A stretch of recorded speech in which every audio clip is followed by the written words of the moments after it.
Hum. Então, boa noite. Boa noite. Os componentes do solo, então, são minerais, matéria orgânica, água e ar.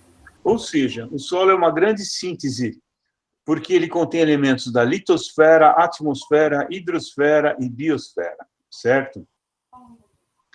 E exatamente, ele está na superfície. É uma interface entre a superfície e a subsuperfície. Então, e é muito interessante também, porque o solo, a partir de uns 20 metros ou 30, ele não tem mais, o clima não exerce mais influência. Começa a exercer influência o grau geotérmico, né? Que é, em média, a cada 30 metros de profundidade, aumenta 1 grau de temperatura por causa do calor interno. Então, ele está, digamos, um resumo do geossistema Terra, os solos, eu acho. Muito bem. Vocês sabem que ele tem que ter ar dentro, porque as raízes têm que respirar, certo?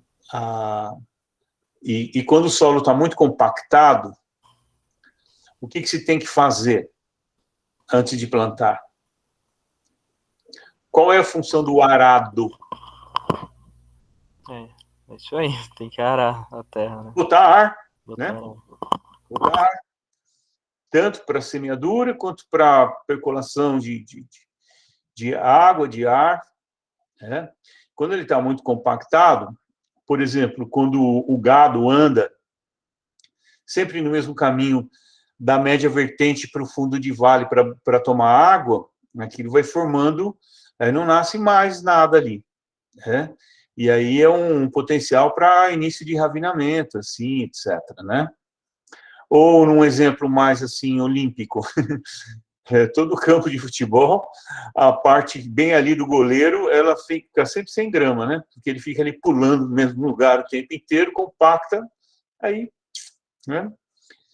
Bom, enfim, vocês entenderam, né? Como é que vocês classificariam o solo enquanto recurso natural?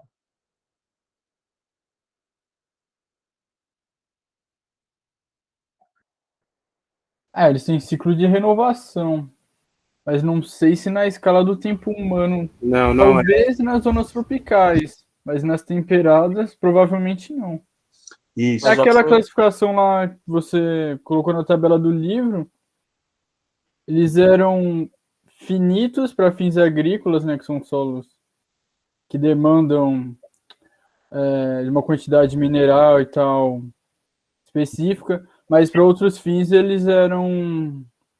Eu não lembro se era sem esgotamento termo, acho que era. Sim, pensa, o mesmo recurso, ele pode ser esgotável ou não esgotável, a depender do tipo de uso e também das condições naturais, certo? Olha como é complexo o negócio. Aquela listinha, é renovável, não renovável de um lado, isso aí já não serve mais. Pensem, então, os solos. Os solos, para fins de aterramento sanitário ou de aterragem, de impermeabilização de lixões, né, etc., em que as propriedades físicas dele são mais importantes. Se eu quero impermeabilizar um aterro sanitário, vou colocar sobre uma camada de lixo um solo, e quanto mais argiloso ele for, melhor. Então, as propriedades físicas dele. E aí, nesse caso, não dá para dizer que é um recurso finito, né? Porque tem solos no mundo inteiro, praticamente, nos continentes. Né? Entendem? E, então, eu estou falando de um uso material e direto do solo, quando você pega o solo daqui e leva para lá. Certo? Por exemplo, para aterros sanitários. Ou também se faz muito isso com os horizontes orgânicos dos solos. Por exemplo, uma área que vai ser inundada por uma represa hidrelétrica, né, de uma hidrelétrica. Se essa área a ser inundada tem solos bons, o que se pode fazer? retirar essa camada superficial, que é o horizonte O do solo, para levar para outro lugar, para recuperação de áreas degradadas, por exemplo, pastagens degradadas, ou nos polders que vocês conheceram lá dos Países Baixos. Eles drenam a água do mar, constroem barragens e depois levam os solos para lá, férteis. Então, há casos em que o solo, para uso direto, assim, por exemplo, aterros sanitários, tal, é o recurso que é usado materialmente e é o recurso que é transportado, que se move. Agora, para fins agrícolas, normalmente é a demanda que se move. Então tem solos férteis lá perto de Marília? Então vamos lá plantar café ou alguma coisa? Com exceções dos polders, como eu falei, que você pode tirar solos daqui e levar para lá, as camadas, né, de horizonte orgânico. Tá? Então, ocorre que regionalmente, localmente e regionalmente, os solos podem se esgotar quimicamente por monocultura, quimicamente porque se você planta um tipo de cultivo só, você vai demandar o tempo inteiro os mesmos nutrientes. Então, não vai ter como, não vai dar trégua para esses nutrientes se recomporem. Agora, se você faz rotação de cultura, por exemplo, feijão e milho, né, uma leguminosa e uma herbácea, alguma coisa assim, ou soja, aí você, enquanto outra cultura está sendo cultivada, aqueles nutrientes que a cultura anterior foram utilizados se recompõem. Essa é a questão principal. Então, mas a gente está falando quimicamente, né? Porque o solo também se perde fisicamente. Vocês viram lá que um algodoal, você tem, assim, milhares de quilos de perda de solo por hectare por ano, ao passo que uma mata, uma área de mata, você vai ter, assim, 4 quilos por hectare por ano. Né? Tem a tabelinha lá no livro, no capítulo 6. Né? Então, para acompanhar essa revisão, é bom ter o capítulo 6 do Recursos Naturais do Brasil, tem uma parte lá sobre solos, só sobre solos, e também o capítulo de pedologia lá do Livrão Azul. Né? Tem coisas importantes aí. Então, portanto, o solo, não dá para você classificar ele, solo é assim ou é assado. Ele é renovável? Respondam.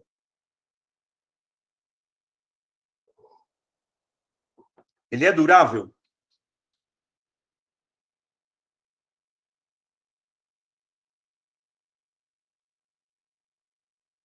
Sim ou não? Sim, que vai depender do uso, né? Desculpa. Dependendo da agressividade que você coloca nele, né? Ele pode ou não. Se ele for compactado, né? Sei lá, em ambientes rurais, onde tem muita passagem de gado, né? Vai lá compactar a terra, ou por outro modo. E também se tem muita acidez nele, ou se maneja ele de forma errada, aí vai depender, né? Então, Igor, a primeira coisa que a gente tem que pensar, quando alguém pergunta isso para a gente, a resposta é: depende, primeiramente, do tipo de uso. Para fins de aterramento sanitário, etc., ele é inesgotável.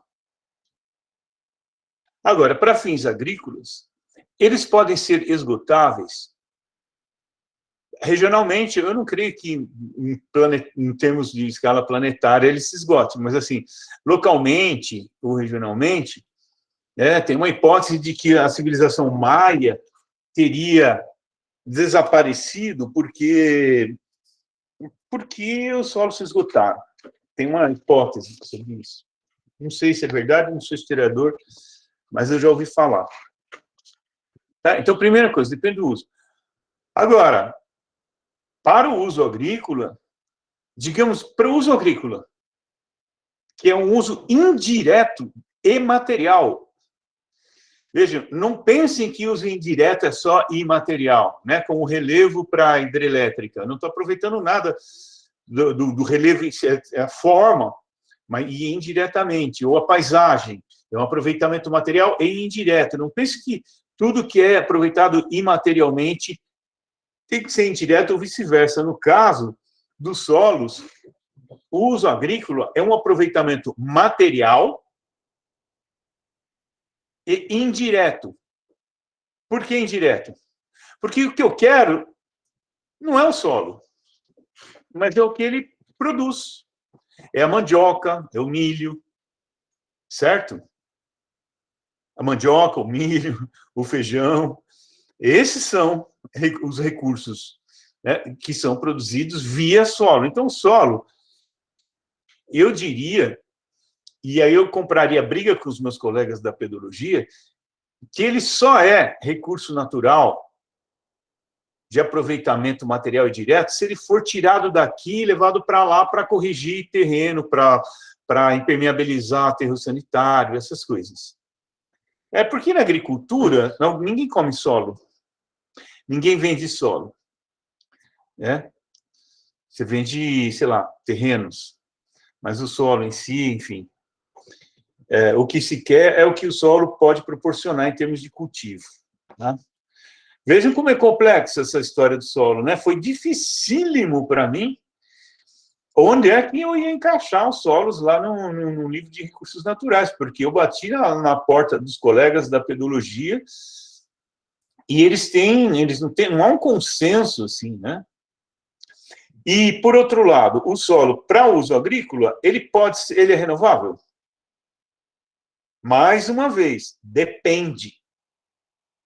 Ou seja, tudo que você perguntar de solo, desde a primeira pergunta até a última, começa a resposta com depende. Essa segunda pergunta é depende. Depende de fatores naturais e de fatores socioeconômicos. E aí que entra o que o Igor colocou. Entre os fatores naturais, eu preciso ter um clima com muito calor e água para acelerar o intemperismo químico e a pedogênese, para que ele possa se renovar. Mas, por outro lado, mesmo que ele esteja nessas condições, se o manejo não for adequado, ele pode se esgotar. Entendem? Muito bem. Portanto, os solos... Agora, tem outras informações sobre solos que eu gostaria de checar com vocês. O que é mais poroso? Um solo arenoso ou um solo argiloso? Acredito que seja argiloso. Tá? Por quê? Porque ele tem... Os poros dele são bem menores do que os do arenoso, né? Fazendo com que ele tenha uma melhor infiltração de água, assim. Que a água, quando vai percolar, ela demora um pouco, assim, para passar, enquanto que no arenoso seria muito rápido, porque tem um nome que a gente usava em pedologia, era relação 3:3, que é o tamanho do grão, né? Então ele vai... eu acredito que seja o solo argiloso. Bom, o que é um poro? Quando eu falo, eu tenho dois tipos de poro em solos. Há aqueles espaços que tem entre os torrões, são os macroporos, né? E os microporos, que são os espaços que tem entre os grãos minerais. Como a argila é um grão muito menor, e se eu pegar um punhado de argila na mão e um punhado de areia na mão, onde eu vou ter mais poros? Na argila. Quando eu falo poroso, é que tem mais poros. É igual você falar, uma área populosa, tem mais população. Estou falando de número. Tá? Então, a argila, ela tem muito mais poros do que a areia, Porque os grãos são muito menores. Então, eu vou ter muito mais pequenos espaços entre os grãos. Então, a argila é mais porosa. Porém, como esses poros são muito pequenos, eles são invisíveis ao olho nu, ela não é permeável. Então, é muito importante vocês estarem seguros da diferença entre porosidade e permeabilidade. A areia, porque os grãos são maiores, os poros também são maiores, a água, ela permeia melhor. Se jogar uma água num balde de areia, a água vai fazer assim. Ou seja, ela é permeável, embora menos porosa. Por quê? Porque os poros são muito maiores. Agora, a argila não. Certo? A argila, ela retém a água. Agora, então, para fins, por exemplo, de impermeabilização, de aterro sanitário, você vai usar um solo argiloso, que a água não vai passar por lá. Os argilitos, eles são... É muito difícil a água passar para lá. Então, se ele está ele pode prender um aquífero embaixo dele, por exemplo. Tudo bem? Deu para entender bem a diferença entre porosidade e permeabilidade? Ocorre que o que é um bom solo para fins agrícolas, em termos estruturais, eu não estou falando de macronutriente, em termos químicos, não. O que seria um bom solo para fins agrícolas, em termos estruturais, de granulometria, que seria?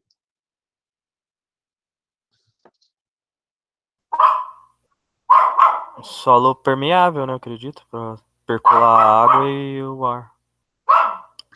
Certo, mas se ele for muito permeável, como no Cerrado, que você tem solos arenosos sobre arenitos, a água vai migrar lá para baixo. É aquele que retém mais água? Ela vai migrar. Não é sorte, é que as árvores do Cerrado, elas têm raízes muito profundas, então elas são capazes de buscar água assim, 18 metros de profundidade, às vezes até um pouco mais. Então, um solo muito arenoso, ele seria muito permeável, certo? Só que ele sendo muito permeável, tem um problema, porque a água vai permear, vai migrar lá para baixo, ou acompanhando mais ou menos o relevo, e daí? Cadê a água para as raízes das plantas? Vai ter que esperar chover?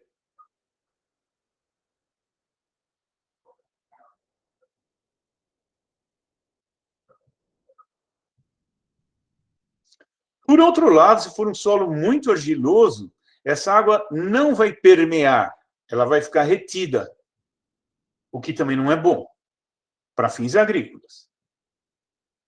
Então, qual é o solo ideal estruturalmente? É o chamado solo franco, é um solo que tem um equilíbrio entre argila e areia. Porque, ao mesmo tempo, a água vai poder permear e a água vai poder ficar retida na fração argila, porque quando não chover, as raízes precisam de água. De onde elas vão tirar essa água? Entenderam? Muito bem. Então, a importância da argila no solo seria 3, basicamente. Alguém pode me dizer alguma? Mesmo que repita essa que eu acabei de falar.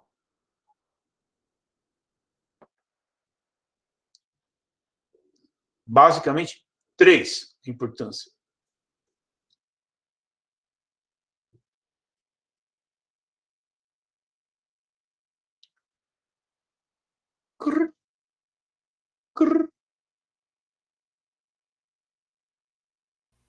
Então, pelo que eu entendi, circula o ar, é melhor, mais permeabilidade Não sei se é importância agora. Não sei se eu estou pensando em importância ou característica. Não. Mas eu tô Quem pensando. dá permeabilidade para o solo é a areia. É a granulometria areia. Que a água permeia. A argila é a mais impermeável, portanto, ela retém Perdão, água. confundi. Tá certo? Então, a primeira importância da argila é porque ela vai reter água nos supermicroporos e para sustentar as raízes em período que não chove. Ela vai reter água no solo. Certo? Primeira importância. Segunda importância. A argila, por ser muito fina, ela vai ajudar na estruturação física do solo, por exemplo, na formação de torrões. Você pega um solo arenoso, você pega assim o solo arenoso, tem torrão? Não. Você precisa de uma massa muito fina ali para criar liga. Entendem? E isso é função tanto da argila quanto do humus, já vou falar já já. Eu preciso de um material muito fino para dar liga. Sabe? Você está fazendo um bolo, você põe lá açúcar, não sei o quê, parará, parará, mas só a hora que você coloca aquela farinha bem fininha que a coisa começa a grudar e dar liga. Então, a argila, ela ajuda na estruturação dos torrões, que é da estrutura do solo. Na verdade, torrão é um nome popular para o que a gente chama de agregado. Agregados naturais no solo, né? E é bom que tenha agregado, porque entre um agregado e o outro, você tem um macroporo, que é por onde a água vai percolar, os micro-organismos, os animais, né, minhoca, formiga, vão percolar, o ar vai entrar. Então, é bom que tenha estruturação em agregados, vulgo torrões. Tá? E se não tiver nada de argila, ela dificilmente vai formar esses agregados. Deu para entender? Tá? Então, resumindo, mas tem mais importância da argila aí. A gente falou da retenção de água, que é importante.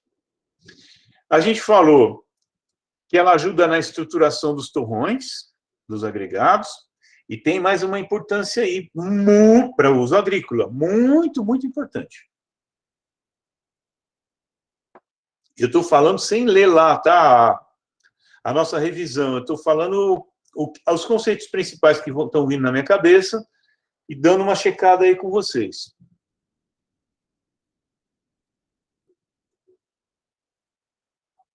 Olha, vocês já leram o capítulo 6, que tinha uma parte só sobre solos e a importância da argila, e certamente já leram essa revisão aí. Então, agora, eu não vou responder. Quem vai responder são vocês. Qual é a importância da argila? Agora, eu não estou falando mais estruturalmente, em termos de segurar a água, de formar torrões. Estou falando quimicamente. Qual a importância dela? O Breno respondeu no chat. Ah, mas no chat aí você está exigindo demais de mim, viu? É uma resposta bem curtinha.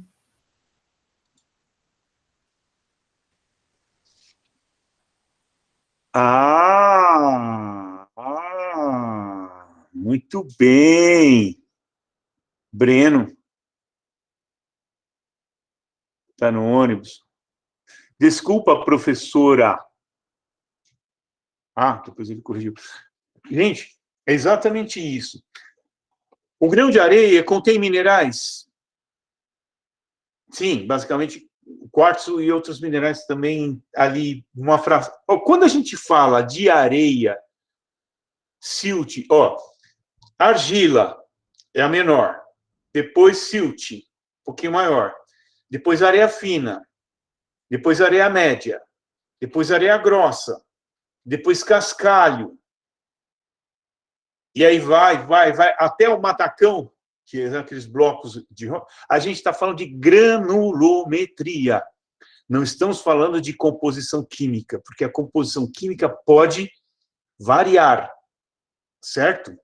Acontece que as argilas, elas tendem a ter uma composição específica, que está aí na revisão de vocês.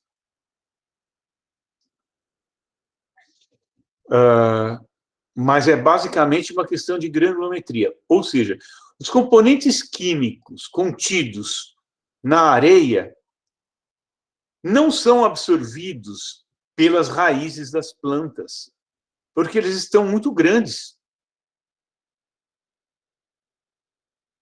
Eles precisam estar numa granulometria muito menor para haver essas trocas aí que o Breno mencionou, dos minerais com as raízes. Portanto, a argila, a terceira função mais importante dela nos solos para uso agrícola, ela ativa quimicamente o solo. Porque a areia, ela tem os componentes químicos, só que ela é inerte. Na fração areia, é muito difícil as raízes absorverem. Tá? Entenderam?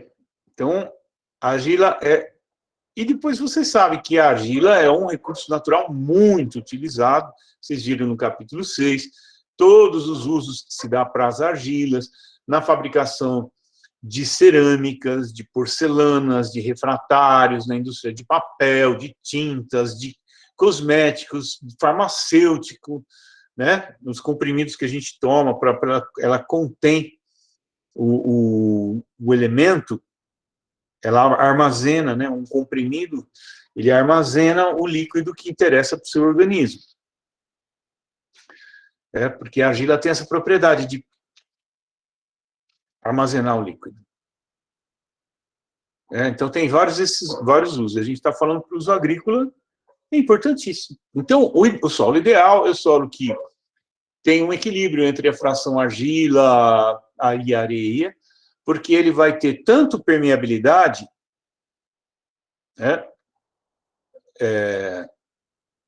permeabilidade dada pela areia, quanto retenção da água, tá certo? E quanto à estruturação dos solos. O humus exerce praticamente a mesma função que a argila, porque o humus também a granulometria é invisível a olho nu, igual a argila. Só que o humus é de origem orgânica. Então, toda a matéria orgânica, vegetal e animal, que se deposita no horizonte orgânico e que se decompõe, vai virar uma pasta. Antes de virar uma pasta, as plantas não vão absorver os nutrientes. E o humus contém tudo aquilo que continha nas folhas, que é, por exemplo, a planta retira do solo potássio, retira do solo um monte de coisa, e depois a folha cai. Mas ela só vai devolver para o solo e para as plantas depois que ela virar humus, depois que ela... Entende?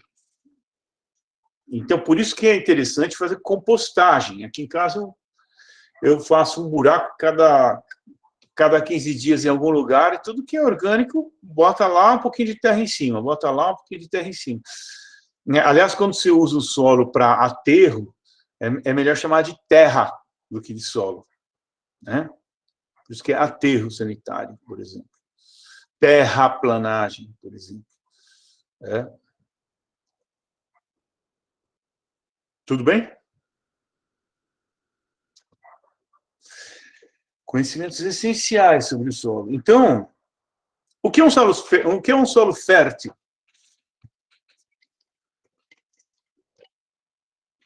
A gente já viu o que é um solo fisicamente bem estruturado, né? Com um equilíbrio entre fração argila e areia. Agora, o que é um solo fértil?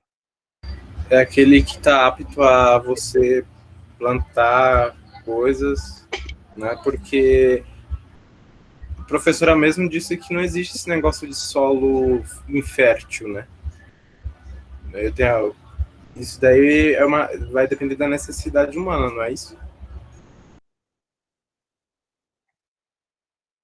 Não sei se foi claro no que eu coloquei. Não. Então, O que, eu só perguntei, a pergunta foi bem assim, o que é um solo fértil? O que define um solo fértil?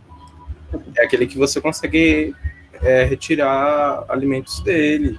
E por que você consegue retirar? Por que tem solos que crescem mais coisas e tem solos que crescem menos coisas em cima? Porque tem uns que tem mais matéria orgânica, mais, vai lá,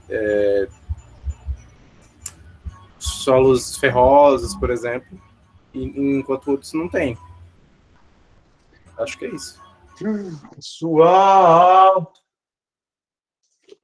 volta lá, capítulo 6. Pessoal, conhecimento basicão.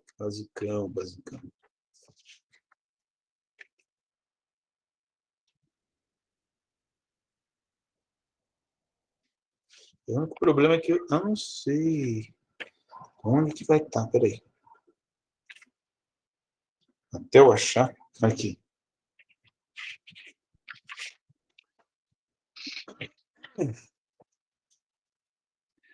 Um solo fértil, porque tem muita gente que confunde.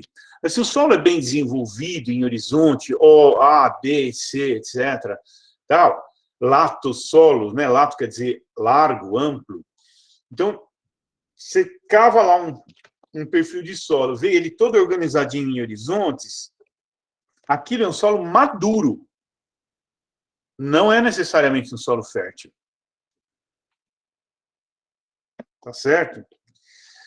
Um solo fértil é um solo que apresenta um equilíbrio entre macro e micronutrientes.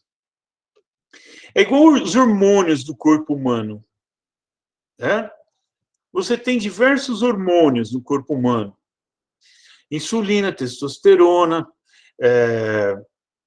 aquele do estresse, como é que chama? Cortisol, não sei o quê, parará. Tem um monte. O ideal é que eles estejam presentes em quantidades proporcionais, em um certo equilíbrio, e funcionem como uma orquestra.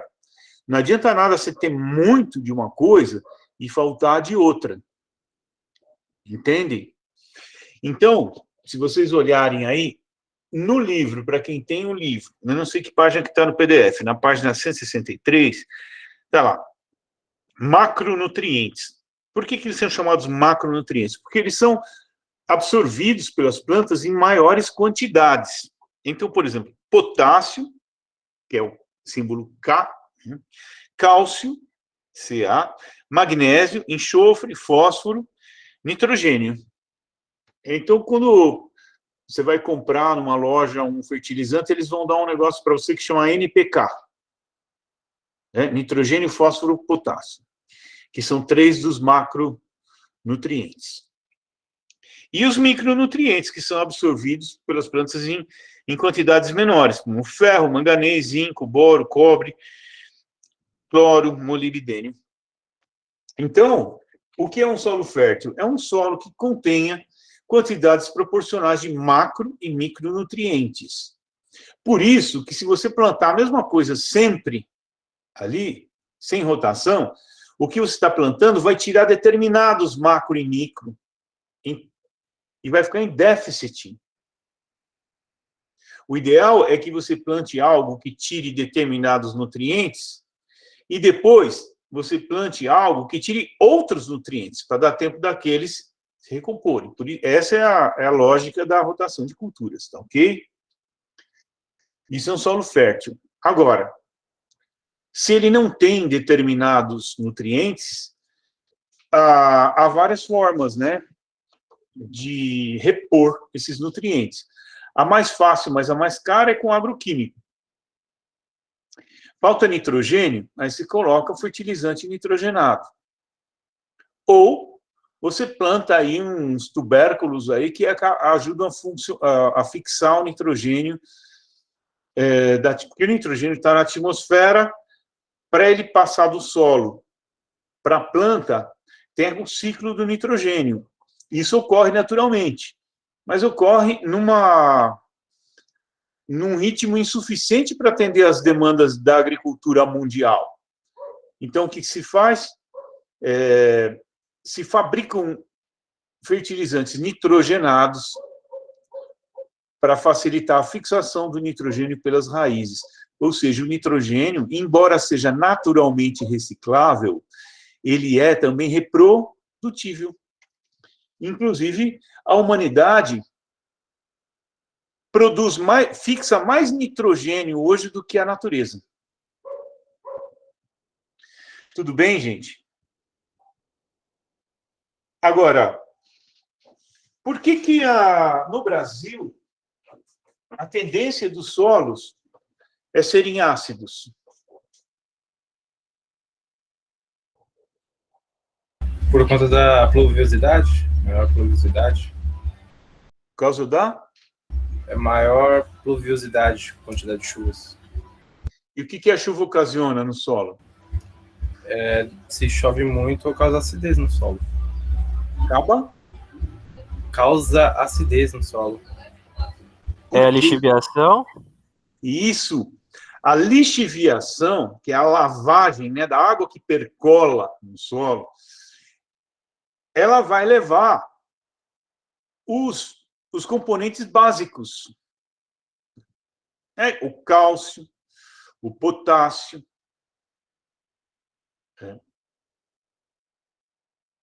os sais, o sódio, etc.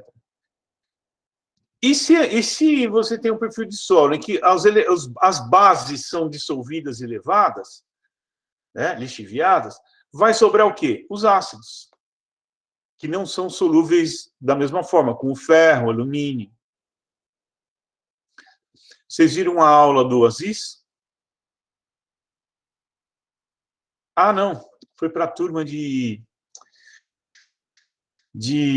fundamentos. Eu fiz uma aula sobre o Aziz que eu estava explicando com o domínio morfoclimático dos cerrados e a acidez do solo. Tal. Quem tiver curiosidade de ver, vai lá no YouTube e vê a playlist lá de fundamentos naturais. É a última aula. Tá?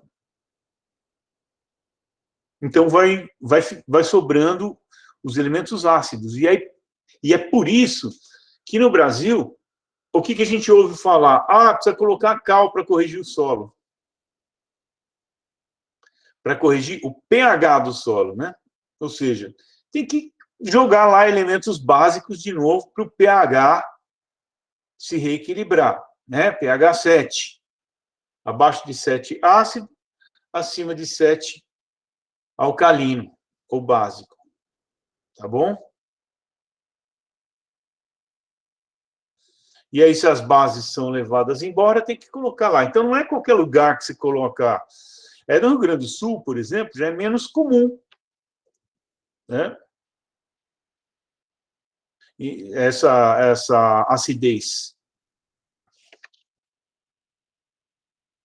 O que mais que tem de importante em relação do solo para a gente ver? Deixa eu ver se eu...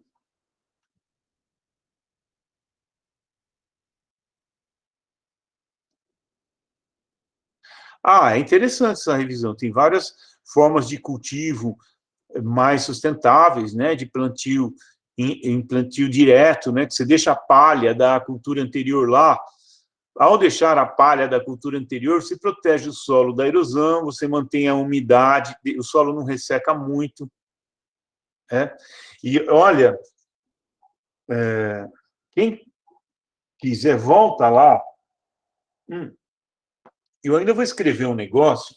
Na hora que terminar aqui, porque agora eu estou envolvido com as correções, né? O pessoal de fundamentos está entregando trabalhos e tal. Mas lá no capítulo 7, sobre biomassa, tem uma parte que mostra como a manutenção das matas favorece a produção agrícola, pela manutenção da umidade nos solos, do microclima, etc. Mas assim, em termos percentuais, se você mantiver a mata, quanto você vai produzir a mais? E como, se você desmatar tudo, a própria produção vai ser comprometida. Ou seja, ri-se o que eles fazem no Centro-Oeste, de desmatar tudo para ter mais áreas cultivadas. Eu não sei se vocês estão acompanhando, um monte de milharal lá no Centro-Oeste, em Mato Grosso, pegando fogo, por falta de umidade no ar, nos solos. Vocês viram isso nas reportagens? Vejam, tem um monte de cultivos de milho lá, e o Brasil, e o milho é o terceiro maior commodity no Brasil, depois da soja e da cana. É soja, cana, milho, arroz, algodão. E aí tá lá os produtores, né, choramingando na frente da televisão, porque o seu milharal está pegando fogo, dá dó. Mas é por culpa deles, não é por culpa porque não deixaram nada de floresta lá para regular a umidade do ambiente. E outra, nesse estudo que eu cito aqui no capítulo 7, mostra o quanto você economiza com irrigação se você deixar porções de floresta associadas à cultura. Ou seja, simples assim. Desmatou tudo, a produção cai, a natureza cobra. Manteve porções de floresta, a produção aumenta, a natureza agradece. Simples assim. Então, essa visão imediatista, gananciosa, não, desmatam até a beira do riozinho, não deixam nem mata ciliar, para poder plantar mais uns metrinhos lá, assim. Aí o rio vai ser assoreado, e aí tudo isso que vocês já sabem, né? O rio assoreado vai suportar, vai diminuir a vazão, e aí tudo isso vocês sabem. Tá? Então, ó, capítulo 7 aqui. Tá? Estudos científicos que foram publicados na revista Pesquisa FAPESP e etc. Tá? Com medições, não é assim, com suposições, igual se fala do aquecimento global, é tudo, né? Ninguém nunca fala números precisos em relação a isso. O quanto é o carbono natural, o quanto é o vapor d'água, o quanto são as emissões a mais, né? Não, são estudos bem precisos. Deixa eu ver o que mais que tem aqui. Bom, eu disse que era vocês que tinham que protagonizar, né, essa aula, mas...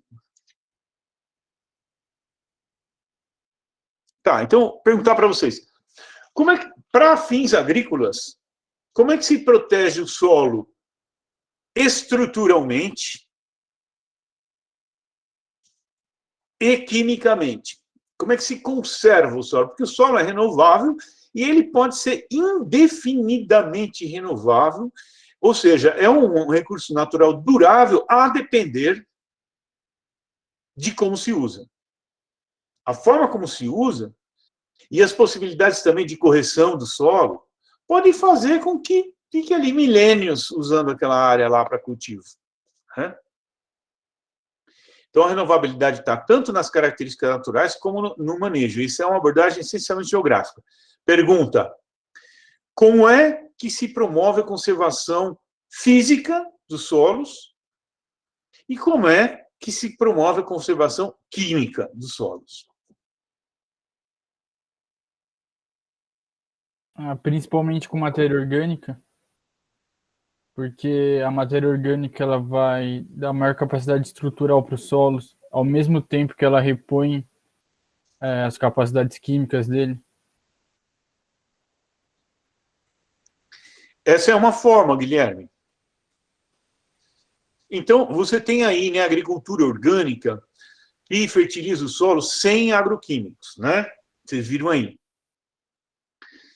Mas, assim, digamos que você não vai colocar nada no solo, Guilherme, mas você vai aproveitar o solo para fins agrícolas.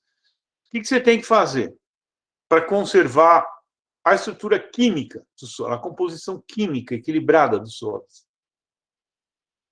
Sem colocar nada.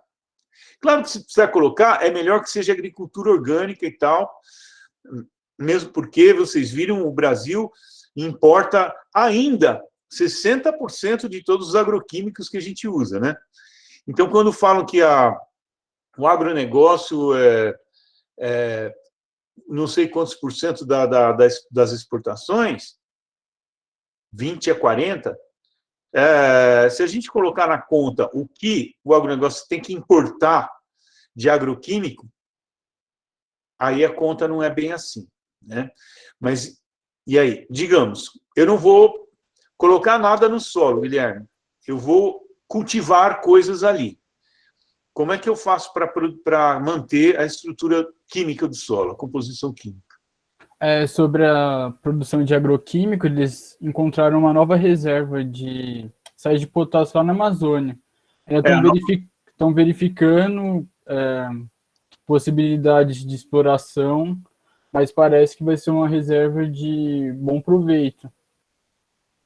A Nova Olinda do Norte, é gigantesca, é uma das maiores do mundo. É bem recente, assim, tipo, no ano passado eles já tinham divulgado, mas nesse ano eles avançaram um pouco mais nos estudos sobre a capacidade de aproveitamento dela. E o que me consta é que pertencia à Petrobras. Depois do pré-sal, a Petrobras se voltou totalmente para o pré-sal e não sei o que... Como algumas salinas, né, de salgema também pertenciam, então... Vamos lá. Mas, independentemente do que vai se colocar no solo, a forma é assim, variar culturas, tá vendo? Vocês não estão vendo que eu não estou compartilhando. Alternar culturas, isso mesmo, Tainá. Não expor muito solo? O que a gente fala, o que a gente fala rotação de cultura, né? Uma cultura exige X, a outra exige Y. Enquanto a outra está exigindo Y, o X se recompõe. E várias outras técnicas, também de plantio em pousio, você deixa a palha lá. E a palha, ela vai favorecer tanto física quanto quimicamente. Física porque vai proteger o solo da erosão. Quimicamente porque ela é matéria orgânica, né? Então tem isso. Agora, estruturalmente, como é que se conserva um solo agrícola?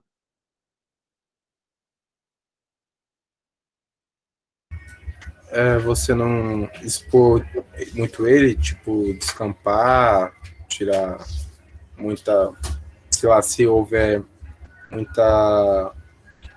muitas ervas, árvores que seja, para não expor ele.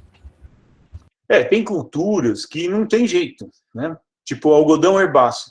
Algodão arbóreo não, mas algodão herbáceo, vocês viram aí no livro também, no capítulo 7, é maquinário pesado, são áreas abertas e tal, não tem muito jeito, e perde-se muito solo.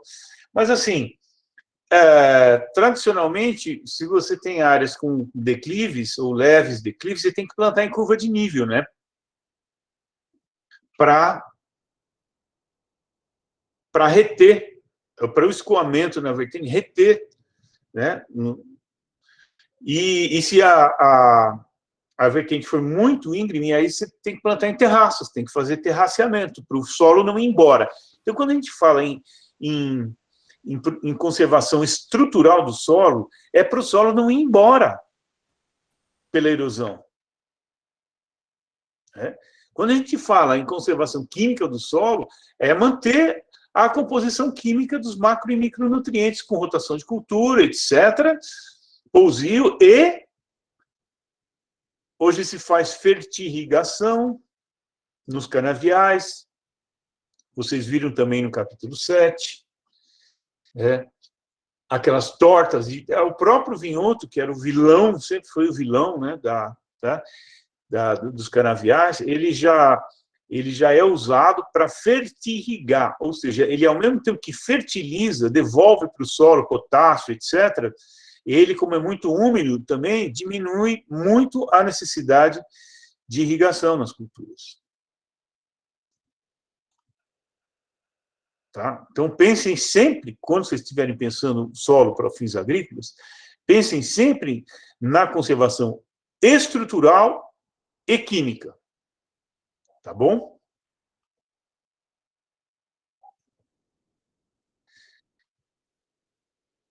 E tem lá nos sistemas de integração floresta lavoura, pecuária, floresta, fertilidade, estrutura, tá?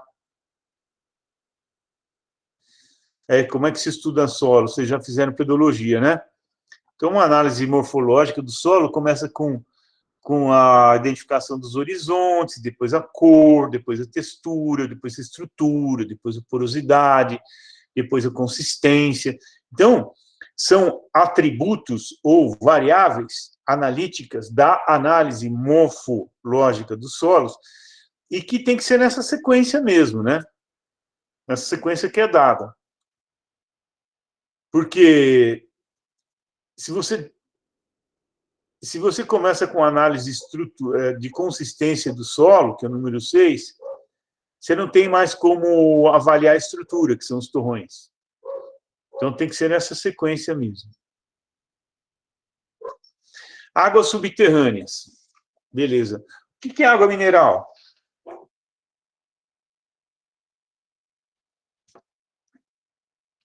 Hein? Muito bem. O que é água mineral? Água subsuperficial, que vem da onde tem rocha, minerais, é isso? É a água que é minerada. Né? E se ela é minerada, então, você tem água de rio é mineral? Conceitualmente, não. Água da chuva é mineral? Conceitualmente, não. Água, enfim. Apesar de que todas as águas contêm minerais, certo? Caso contrário, elas seriam destiladas, sem sais, minerais, né?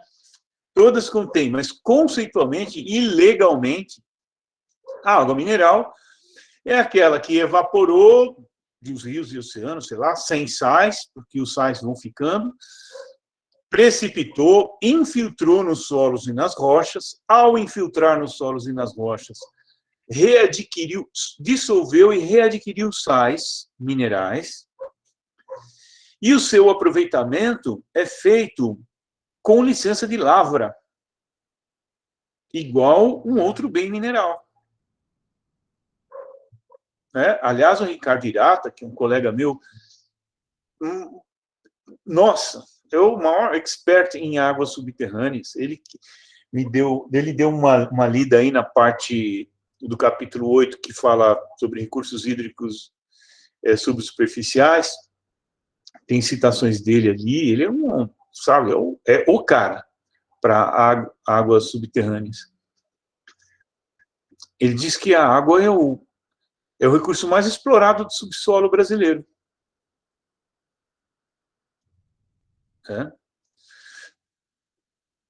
E se você pegar uma latinha de água, uma garrafinha de plástico de água, e ler o rótulo com atenção, você vai ver lá, licença de lavra. Opa, essa água está sendo minerada.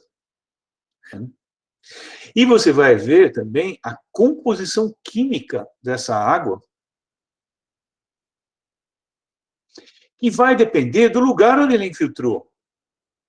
Porque se ela infiltrou em rochas X e Y, solos Z, ela vai absorver diferentes componentes em diferentes quantidades do que se ela infiltrar em outro lugar. Tá certo?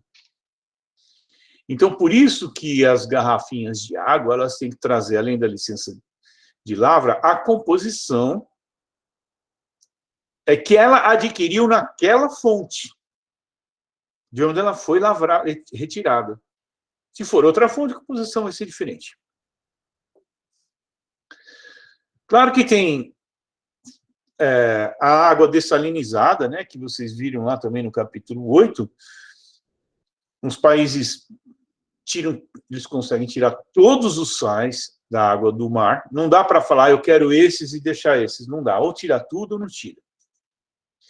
E aí depois eles recompõem os sais, colocam, temperam a água lá com o que o governo daquele país pede que tenha X% de cálcio, X% de potássio. Vai ter flúor? Sim, não vai.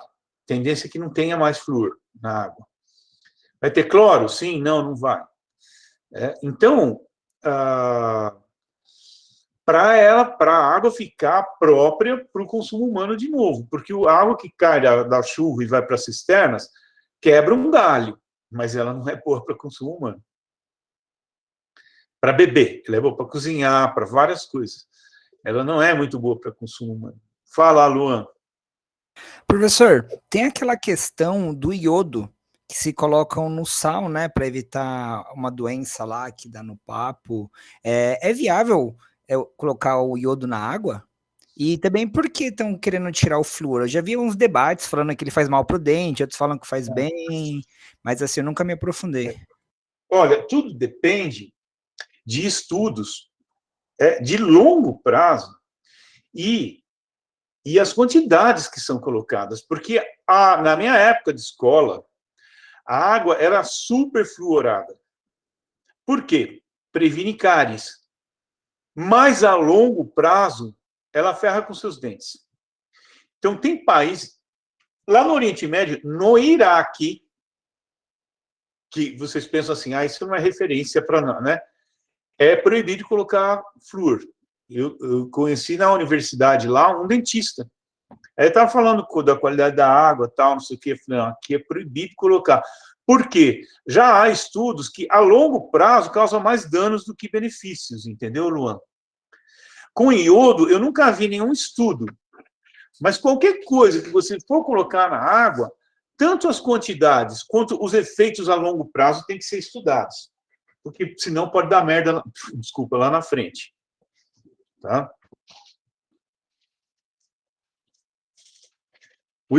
Mesmo as águas naturais, de aquíferos de porosidade intergranular, né, de bacias sedimentares, que são normalmente muito puras já, porque o aquífero de porosidade intergranular ele é filtrante.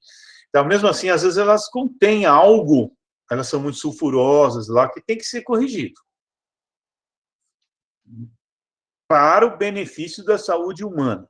Elas estão lá muito bem e do jeito que elas estão, mas se for para consumo humano, aí... Bom, chegamos aqui na página 10, são 18, onde fala do nível d'água e do lençol da zona saturada e não saturada. Tem alguma dúvida em relação a isso? Vocês estão acompanhando aí, mais ou menos? Eu não vou compartilhar, porque senão eu não vejo a cara de vocês. Pessoal, vocês esperam um pouquinho, eu vou pegar um pouquinho de água ali. Só um minutinho, por favor.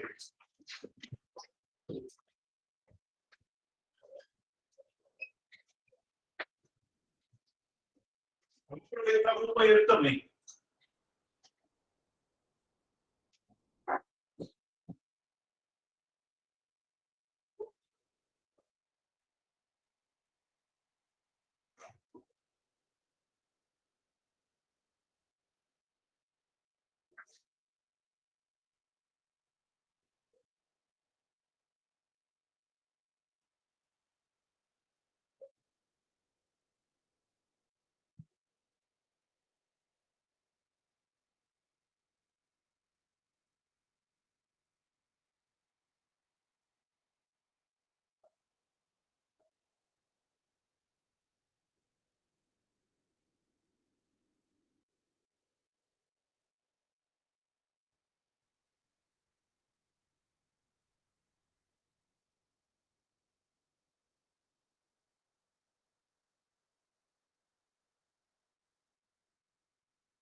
Desculpa aí, tá? Que aproveitei e fui ao banheiro também.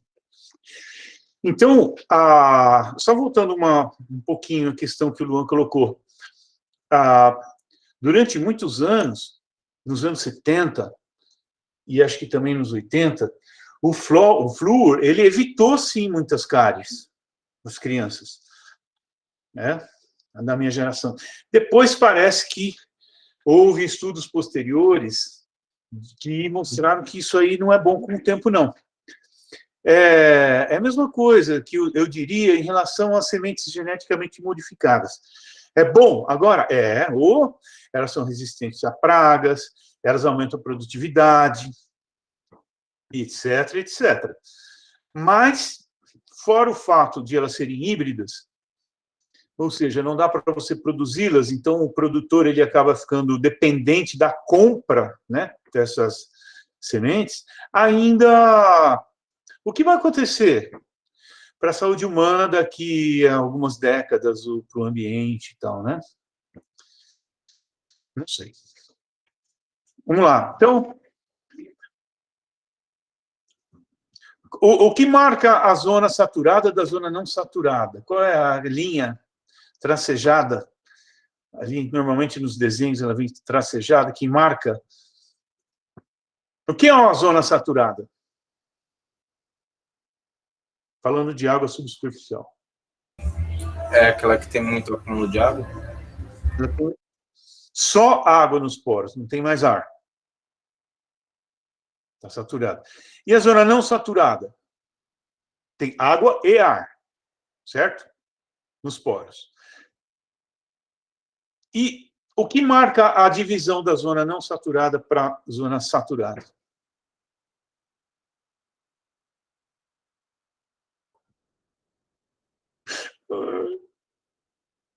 É nível de água, né?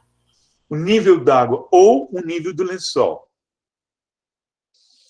Portanto, o que a gente chama de zona saturada é o lençol. Tá certo? E se você cavar um poço freático, ou poço de quintal, ele só vai ter a água se você passar da zona não saturada para a zona saturada. E o nível de água dentro dele vai ser exatamente o nível do lençol. Tudo bem?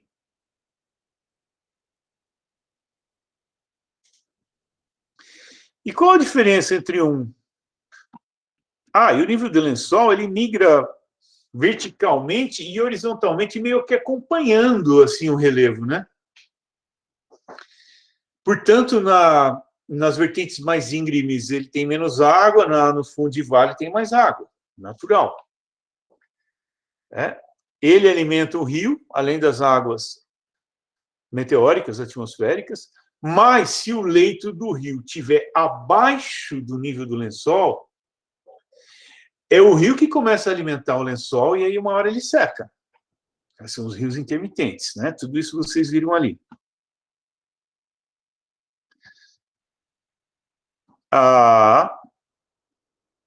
Então, qual a diferença entre um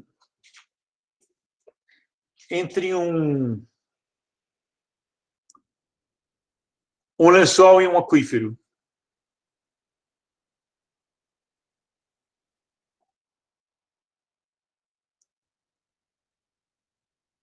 No aquífero a água está estagnada? No lençol ela está em movimento gravitacional? Não dá para eu responder assim, Luan, porque tem tipo de aquífero, que nem de condutos, que a água está livre lá. Sabe aquela água de caverna? Aquilo é um aquífero, né? Porque foi aquela água que... Basicamente, alguém mais quer tentar responder alguma coisa? Toda a água que tem no subsolo infiltrou. Tá certo? Da água que veio da atmosfera, infiltrou. Ela vai infiltrando, infiltrando no solo. Depois do solo, ela começa a infiltrar nas rochas. Tá certo? Então, se você cava um poço só no solo, para obter água, esse é um poço freático, um poço de quintal, um poço comum. Agora, se você cavou um poço e furou a rocha, isso já é um poço artesiano. Tá? Na cidade de Artois, na França, fala aí, Igor. Pode ser uma pergunta boa, professor, mas o que significa a palavra freático?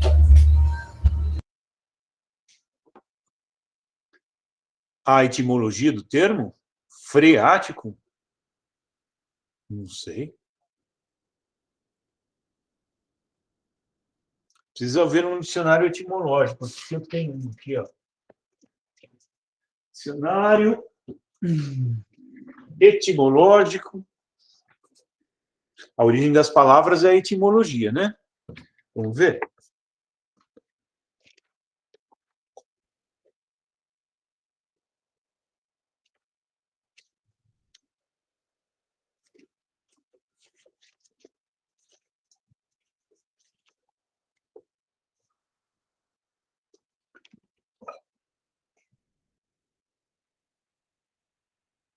Freático.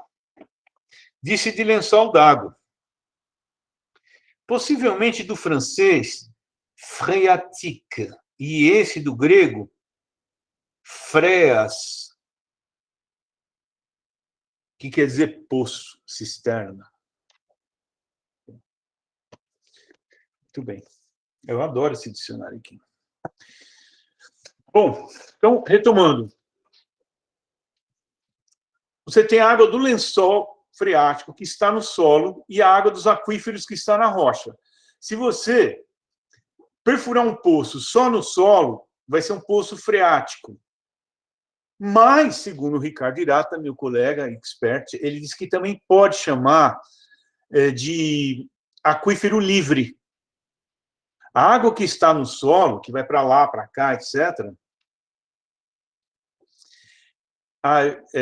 aquífero livre. Eu ia falar alguma coisa da França. Aqui na cidade de Artois, na França, foi a primeira vez que se identificou, assim, quando se perfurou um poço, a água ressurgiu sem precisar ser bombeada.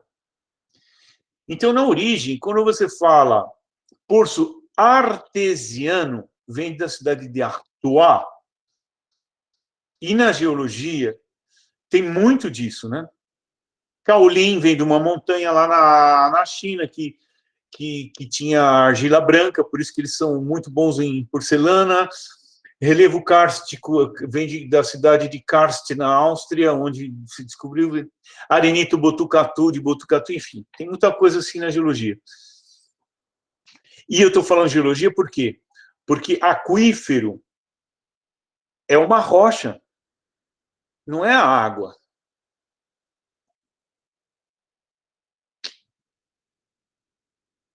Aquífero é uma rocha capaz de armazenar e transmitir água. E não é a água em si. O aquífero pode estar sem água. Um copo, quando está vazio, ele deixa de ser copo? Então, geologicamente, tem alguém da geologia aqui hoje? A Tainá? Aquífero é uma rocha. Tá? E como ela é capaz de armazenar e transmitir água, se tiver num clima, né, tropical, ela vai ter bastante água. Né? Quando você fura um poço, se a água sai sem ter que bombear, da rocha, né? Isso não acontece, nunca vi acontecer no solo, mas assim, por causa da pressão do terreno, e ali tem um desenhinho ali, né, que vocês vão entender como é que isso acontece na revisão que eu mandei para vocês. Esse seria o autêntico poço artesiano. Porém, hoje, mesmo que a água não surja por pressão, chama-se de poço artesiano não surgente. Então, você tem poço artesiano surgente, poço artesiano não surgente. Apesar de que, na origem, artesiano era só o surgente, que aconteceu lá em Artois. De qualquer forma, artesiano, você já sabe, vai furar a rocha. para tirar água da rocha e não do solo. Tudo bem?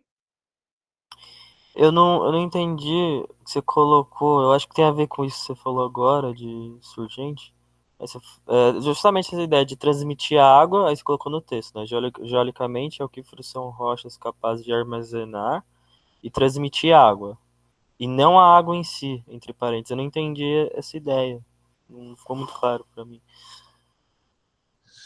Geologicamente, aquífero é uma rocha. Se tem mais água ou menos água, vai depender do clima. Pode até não ter, durante um tempo, ter, depois. Geologicamente, a definição de aquífero é uma rocha capaz de armazenar e transmitir água.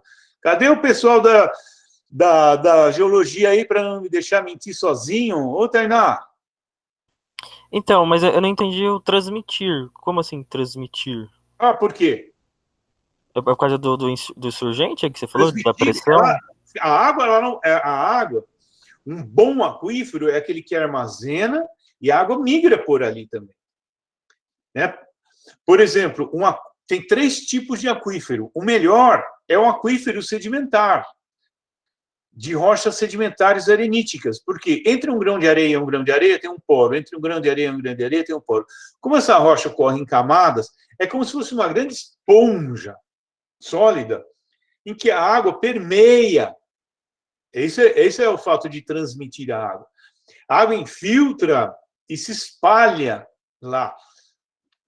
Tanto é que num terreno sedimentar, sob clima tropical, praticamente qualquer lugar que você furar tem água. Porque ele é um ótimo aquífero, armazenador e transmissor de água. E esse aquífero de porosidade intergranular, ele ainda tem outras vantagens. Como a rocha arenítica ela é homogênea, então é muito fácil achar, né? Você fura aqui, fura ali, fura ali. É diferente de uma rocha cristalina que você fura aqui. Se tiver uma fratura ali que contém a água, vai sair água. Se não tiver, não sai. E além do que, pensem numa vela de filtro.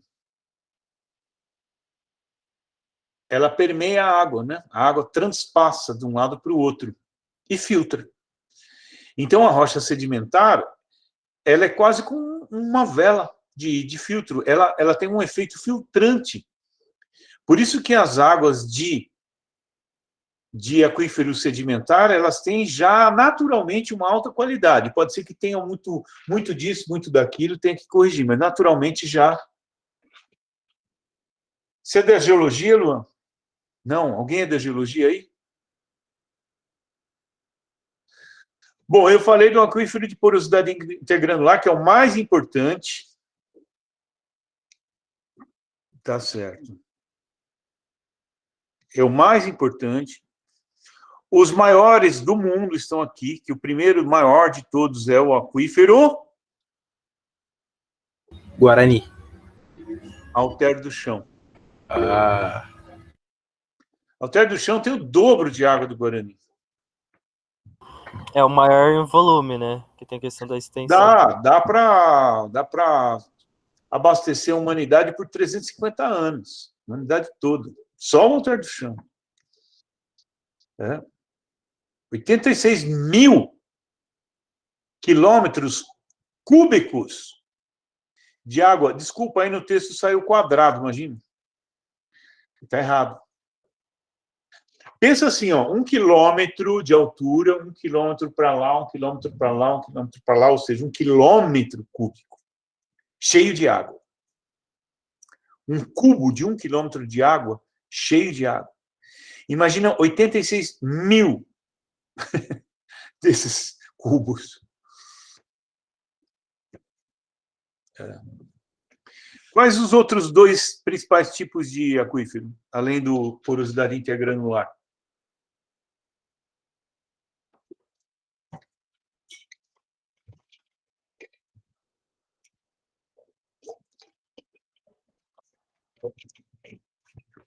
Eu vou dormir um pouquinho, tá? Quando alguém resolver, olha, vocês dão um toque aí, tá? É o de fraturas e o de condutos.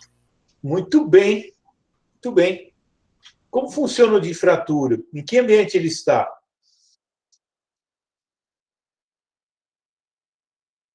Está em ambiente sedimentar também?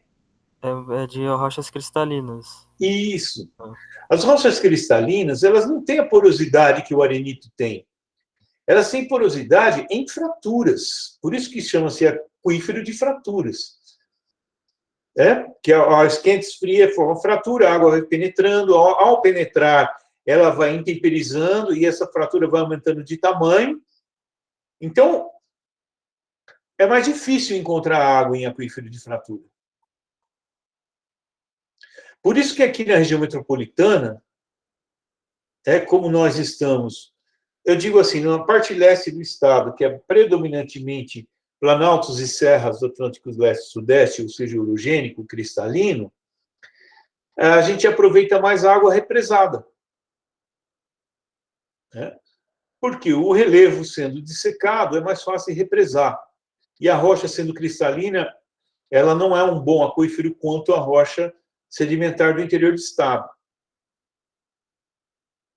Por outro lado, a água represada está mais sujeita a poluentes do que a sedimentar. Embora vocês viram lá que na depressão periférica é a área de recarga de aquífero, né? Então tem que tomar cuidado. Então pode ver. Você está aqui em São Paulo, todos os sistemas que abastecem a metrópole são represas. Aí você vai para o interior, passou Sorocaba, é tudo poço. Poço. Você vê na estrada, um monte de anúncios de poços artesianos. Mudou o ambiente, é um ambiente sedimentar. Né? Muda tudo, muda o uso do solo, muda, né? Começa a ver cana, começa a ver gado, coisa que aqui você não vê. E o de condutos, como é que é, Tainã?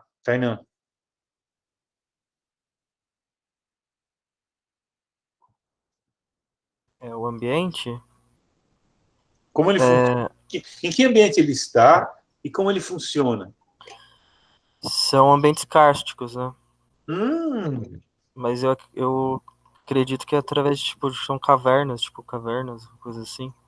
Caverna. Quando você ouvir falar a palavra karst, você vai saber que é uma cidade austríaca, mas você vai lembrar que são terrenos calcários. Isso. E o calcário, que é uma rocha considerada monomineral, mineral de calcita, tem outras coisas ali, mas assim, predominantemente mineral de calcita, é bastante solúvel. Então a água, ela vai dissolver subsuperficialmente os calcários e formar ocos lá dentro, e a água vai penetrar nesses ocos, vai continuar dissolvendo, etc. Então, tem bastante a ver com a formação de cavernas. Então, esses aquíferos, Luan, as águas estão soltas. No aquífero de porosidade intergranular, você não vê rios assim, água indo para lá. Ela está embebendo a rocha arenítica.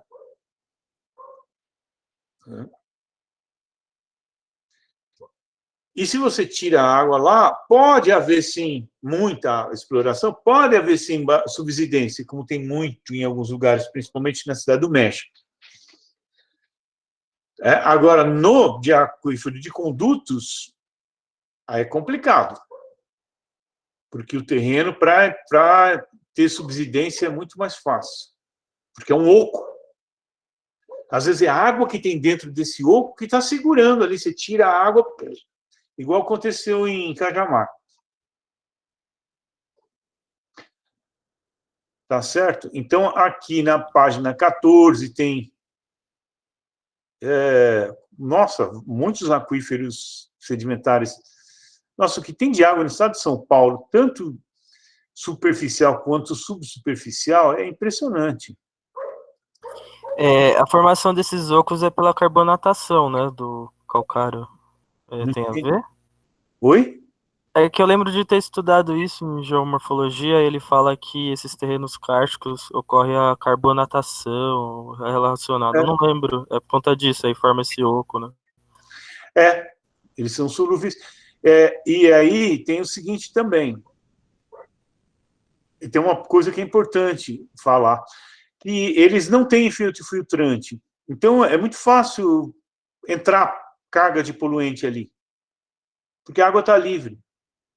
Vocês estão vendo o que eu estou projetando?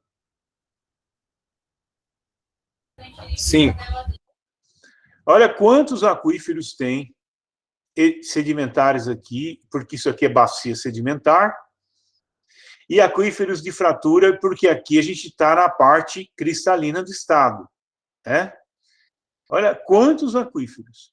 E aqui a depressão periférica é uma área tanto de afloramento aqui, ó, quanto de recarga. É por aqui que a água, ela tanto aflora quanto quando chove as águas superficiais vão entrar por aqui. E se for poluente, vai entrar por aí também.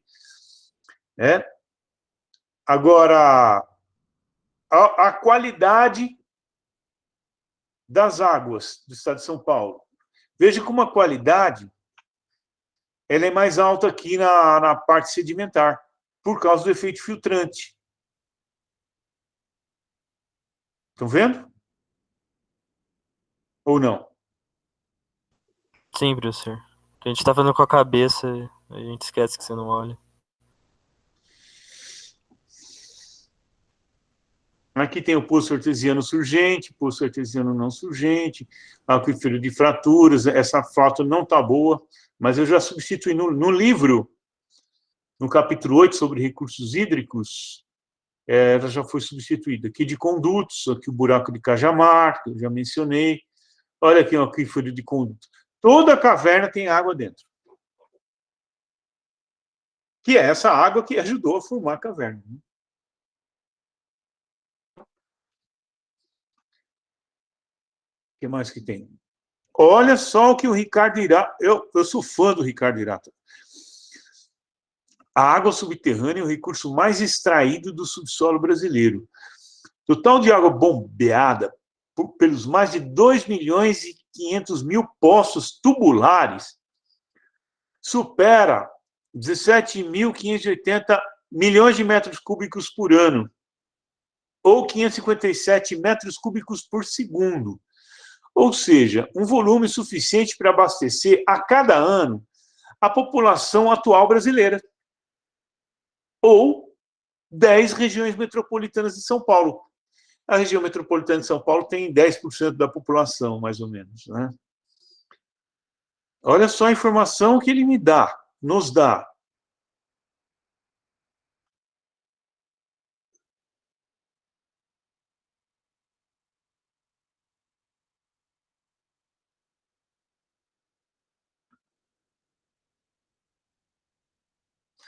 Então, e a última coisa, né? Vou até interromper aqui. É muito legal. O Ricardo Irata, nossa, se vocês puderem ler dele, tem ali, né, na bibliografia. O que é bom salientar é que a Tainá estava aí, ó, não falou nada. Fiz um monte de provocação geológica ali. Pelo menos está aparecendo aqui na minha tela. Assim.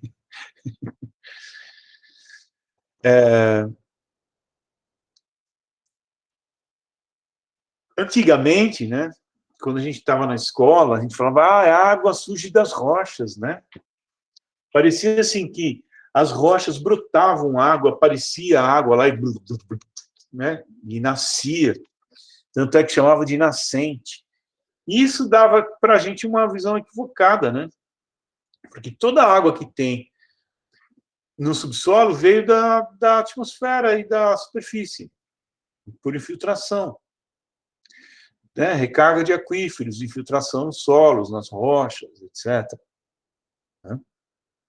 E como a gente sabe que a precipitação nos continentes é 8% maior do que a evaporação nos continentes, então essas recargas estão garantidas. Né? Nunca vai faltar água, apenas localmente ou regionalmente, mas globalmente jamais, porque o nosso grande reservatório de água doce aqui do continente é o oceano. A gente já falou isso na revisão de hidro. A importância das águas superficiais e subsuperficiais é muito importante saber das diferenças, né?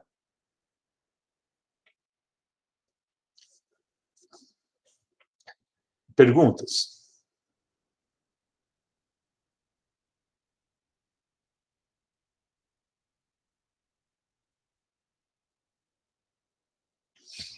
Sossegado, professor. Eu espero que vocês leiam, sabe, essas revisões. Porque, às vezes, a gente pergunta alguma coisa assim, que está tão claramente lá, né? E aí, quase ninguém responde, ou tem medo, ou tem vergonha. Ou, sei lá, ligou a câmera aí, foi fazer outra coisa, assistir jogo de vôlei, e depois volta. Não sei. Não sei. Aí tem 1, 2 que perguntam, 1, 2 que... ou 3 que participam, a maioria fica tudo quietinho. Mas tudo bem. A minha parte eu estou fazendo. Bom, gente, o professor Ricardo Hirata vai dar uma disciplina sobre água subterrânea. Olha! Se tiver oportunidade de fazer, faça. Porque a gente é assim, a gente ajuda um no outro, né? Eu li um monte de coisa dele, coloquei várias informações dele no livro, depois mandei para ele. Falei, olha, tá tudo ok ou eu tô... Aí ele falou, tá, fez uma ou outra correção. Ele disse que lençol freático a gente pode chamar de aquífero livre, por exemplo, uma coisa que eu não sabia. Tanto é que o nome dele está aqui nos agradecimentos do livro. Se alguém puder se interessar pelo tema e que puder fazer o curso dele, muito bom. Há uma diferença entre hidrologia e hidrografia, né? Vocês vão... A hidrografia trata mais das águas superficiais das bacias, das redes hidrográficas das bacias.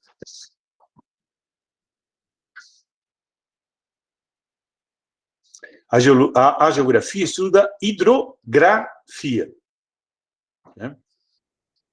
A geologia estuda hidrologia. Tá? Basicamente é isso. Bom, se ninguém tem uma pergunta, vamos lá assistir as Olimpíadas, né? E aí, professor, a gente vai ter mais um encontro a partir... Não. Ah, Não vai ter uma despedida aí, professor? não vai ter uma despedida, pô. Uma cerimônia de encerramento? Um discurso aí? Aproveita que você está gravando, professor. É que eu estou num estresse tão grande para fechar esse semestre, estou recebendo enxurradas de trabalhos lá da outra turma que tem 90 alunos. E eu estou assim, poderia, né? Mais para frente a gente combinar um encontro aí só para, enfim, né? Para a gente pedir. Deixa eu encerrar. Deixa eu corrigir tudo que eu tenho que corrigir, fechar as notas, tudo e tal. Aí eu chamo vocês. Não, eu chamo todas as turmas juntas. Falar uma despedida geral para todo mundo, pode ser? Putz, me senti especial por um momento. Brincadeira, professor. Claro que pode. Vai ser muito massa, vai ser muito legal. Porque, mas não pode usar esse encontro lá na frente para ficar reclamando de nota. Tá? Claro que se alguém tiver alguma reclamação a fazer, é só ser bem preciso, né? Pode falar assim, eu achei que você for injusto comigo. Então, tem que ser bem preciso. É tipo um desabafo, assim, com o senhor, assim. porque vocês são 150, eu sou um, né? Eu já estou recebendo um monte de coisa, um monte de... Legal. Até eu faria essa disciplina com ele lá, só para ficar discutindo as diferenças de enfoque da geografia com a geologia, mas não dá tempo de nada. Quem puder, vai e faz o curso dele, tá? Tá bom, gente. Então, mais para frente, a gente se comunica novamente, tá bom? Deixa eu perguntar, você pretende repor campo? Você tem isso aí no horizonte? Que tem professor que está nesse movimento, não sei como você pensa. É o seguinte, quando eu for dar a disciplina novamente, eu vou chamar os alunos da turma anterior. Como eu fiz já. Teve uma época aí que, por causa de dinheiro, não sei o quê, não deu para fazer. No outro semestre fiz e vou tentar sim. Só que esse próximo semestre eu vou estar em licença prêmio. E também não tem a disciplina. A disciplina teria no outro, que é mais garantido que tenha, né? Porque mais seja presencial, que tenha. Então, é até melhor. Mas sim, essa possibilidade eu considero com muito carinho. Apesar Calma aí. Você falou próximo semestre, o ano que vem, na realidade. Primeiro semestre. o primeiro do ano que vem. Você tira a licença esse agora, esse do segundo. Entendi. Esse resto de ano aí para eu tratar da minha saúde física, mental, psicológica, emocional. Pós-Covid. Então, tá bom? Beleza, professor. Tá bom, professor. Bom descanso. Esperança do campo nunca morre. Isso em todas as disciplinas possíveis. Mas beleza, professor. Tem que cuidar da saúde mesmo. Tem que... vai chegando e o estresse vai estar, então tem que... De nada, Sofia. Beleza. Fala, Luan. Professor, eu te mandei alguns e-mails, só que sempre fui no meio da semana, correria, eu queria falar contigo o que aconteceu. Eu voltei agora pelo vestibular, né? Só que eu já fui aluno da FEFELESH até 2016, a geografia. Então, o que acontece? Quando eu cheguei, eu fui automaticamente matriculado nas matérias de calouro. Só que aí eu mandei toda a documentação para validar as matérias, né? E o que eles me aconselharam? Pega suas matérias ideais e vai fazendo. Quando validar, cai a sua matrícula. No caso, eles demoraram quase 2 meses e meio para validar a minha própria grade daqui da FEFELESH mesmo, entendeu? Então, o que aconteceu? Eu estava fazendo, ao mesmo tempo, 8 matérias. Né? Eu estava numa correria, tanto que eu recebia os e-mails, links de aula da Fundamentos Naturais de Geografia, e não recebia os links aqui da Geografia dos Recursos Naturais. Eu estava com 9 matérias, né? E eu não sabia se ia sair a validação, então foi muito caos estressante. Então, resumindo, eu não consegui ver as aulas síncronas para fazer as atividades. Eu vi tudo pelo YouTube, todas as aulas, todos os encontros, só que eu não conseguia vir na aula presencial, não sabia se ia dar certo. Tanto que eu consigo agora porque já acabou Geografia do Turismo, já acabei GESP, outras matérias. Fez as atividades? Então, eu não consegui fazer que eu não vi nas aulas síncronas. Né? Mas as atividades elas estão no plano, né, de ensino. Cada aula tem uma atividade final lá, era só ler né, acompanhar o plano de ensino, tem lá, cada aula tem uma atividade, você não fez nenhuma? No E-Disciplinas, né? Então, caiu para mim, acho que só nesse último mês, porque foi quando validou a matéria. Não é no E-Disciplinas, não. Eu mandei por e-mail. Então, não chegou nada, não chegou nada para mim do Recursos Naturais. Chega para mim até hoje da Fundamentos Naturais de Geografia, mas da GRN não chegou nada. Eu estava acompanhando totalmente assim, sabe? Sombra, entendeu? Você não vê nas aulas, é isso? Eu não via nas aulas, mas assistia tudo assíncrona, porque eu estava com 9 matérias. Tá, então resumindo, você não vê nas aulas e não fez as atividades. Isso. Eu vou pensar no seu caso. Mas estava acompanhando tudo. E assim, não chegou nenhum material para mim, né? Não chegou nenhuma matéria para mim. Aí Era não para sei. mandar um e-mail, falar, professor, inclui meu e-mail aí na sua lista, como mundo.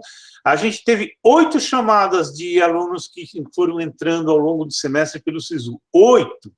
Até o mês de junho ainda tinha um aluno, eu entrei pela 8ª chamada, coloca meu e-mail. Então, na medida, eu não tenho como adivinhar, na medida que o aluno vai chegando e fala, professor, manda para mim o material, o plano, os links e tal, eu mando. Agora, se não fala isso, como é que eu vou saber? Né? É que foi muita matéria fazendo isso. Eu tive que conversar com o professor de GESP, Econo 2, de turismo, sabe? Foi muita coisa e algumas foram atropeladas, né? E aqui eu fiquei mais por fora, agora foi recursos naturais. Mas assim, eu acompanhei todas as aulas pelo YouTube, eu queria ver contigo, não sei, um prazo para fazer todas as atividades, eu te entrego tudo de uma vez, não sei, alguma possibilidade. Tá bom. Porque eu tô acompanhando tudo, né? Só não tô, né, oficialmente fazendo. Tá ok. Eu vou pensar sobre isso, então. Tá? Eu vou interromper aqui a gravação, porque é um assunto, assim, muito específico nosso.